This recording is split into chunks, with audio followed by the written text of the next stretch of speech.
नाही, मला वाटतं त्यांचं शिक्षण देवेंद्रजींपेक्षा जास्त झालेलं आहे, त्यांचा अभ्यास जास्त आहे. त्याच्यामुळे आता त्यांना काय बोलायचं, कारण त्यांना बोलायला काय लगाम नसतो. आता मराठा समाज सोबत आहे म्हणून त्या ठिकाणी आपण PhD घेतल्यासारखं जरांगीने बोलू नये, वागू नये. तुम्ही सध्या सुरक्षित जे आहे ते भाजपमध्ये आहे. त्यामुळे अशोक चव्हाणांच्या अशा वक्तव्यामुळे सुरक्षित असं त्यांनी वक्तव्य काढलेलं आहे, तो बोललेला आहे. त्यामुळे अनेक राजकीय चर्चा सुरू आहेत. कसं ज्या पक्षाचं सरकार आहे, ज्या पक्षाला भवितव्य आहे, त्यामध्ये सुरक्षितता असते. आज केंद्रात भाजपचं सरकार आहे, महायुतीचं सरकार आहे, राज्यात आमचं सरकार आहे, उद्या भविष्यात महाराष्ट्रात आमचं सरकार येणार आहे महायुतीचं. त्याच्यामुळे सुरक्षिततेच्या दृष्टीनं आम्हीच उजवे आहोत आणि म्हणून अशोक चव्हाण हे माजी मुख्यमंत्री राहिलेत, त्यांना हवेची दिशा कळत असते. त्याच्यामुळे त्यांनी तशा प्रकारचं वक्तव्य केलेलं असू शकतं. चर्चा सुरू झाली की ईडी सीबीआय अशी काही भीती दाखवली. ही चर्चा तुमची आहे ना, असं अशोक चव्हाण कुठे बोलले का? त्यांना वाऱ्याची दिशा कळते आणि ती दिशा त्यांनी खदगावकरांना दाखवली.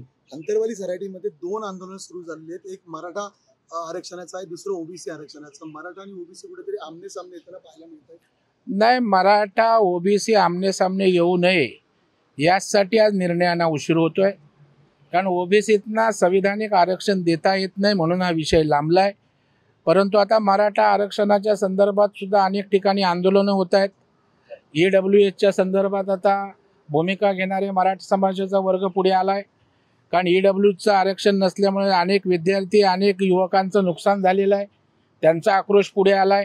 त्या आक्रोशाला वाट देण्यासाठी आता मराठा आंदोलक पुढे येत आहेत. त्याच्यामुळे मला वाटतं ठिकठिकाणी आंदोलनं सुरू आहेत, परंतु सरकार म्हणून सर्वसमावेशक भूमिका घ्यावी लागते. त्याच्यामुळे सरकारसाठी सर्व समाज सारखे असतात. त्याच्यामुळे कुणावर अन्याय न करता मराठा समाजाला आरक्षण देण्याची सरकारची भूमिका आहे, त्याबद्दल दुमत नाही. परंतु आंदोलनाच्या आडून कुणी राजकारण करू नये असंही सरकारला वाटतं. यावर जरांगे पाटील असं म्हटलं की फडणवीसांनी किती गणित आखली तरी ते फेल करू असं त्यांनी म्हटलं. नाही, मला वाटतं त्यांचं शिक्षण देवेंद्रजींपेक्षा जास्त झालेलं आहे, त्यांचा अभ्यास जास्त आहे. त्याच्यामुळे आता त्यांना काय बोलायचं, कारण त्यांना बोलायला काय लगाम नसतो. देवेंद्रजींना मर्यादा आहेत. आता देवेंद्रजींना किती कळतं आणि त्यांची गणितं काय होतात महाराष्ट्राने पाहिलेलं आहे आणि येणाऱ्या काळातही दिसेल. आता मराठा समाज सोबत आहे म्हणून त्या ठिकाणी आपण PhD घेतल्यासारखं जरांगीने बोलू नये, वागू नये.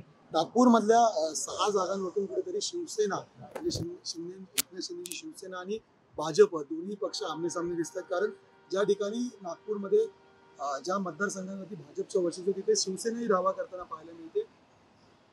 नाही, मला वाटतं जोपर्यंत जागा वाटप अंतिम होत नाही तोपर्यंत प्रत्येक पक्ष दावा करणार.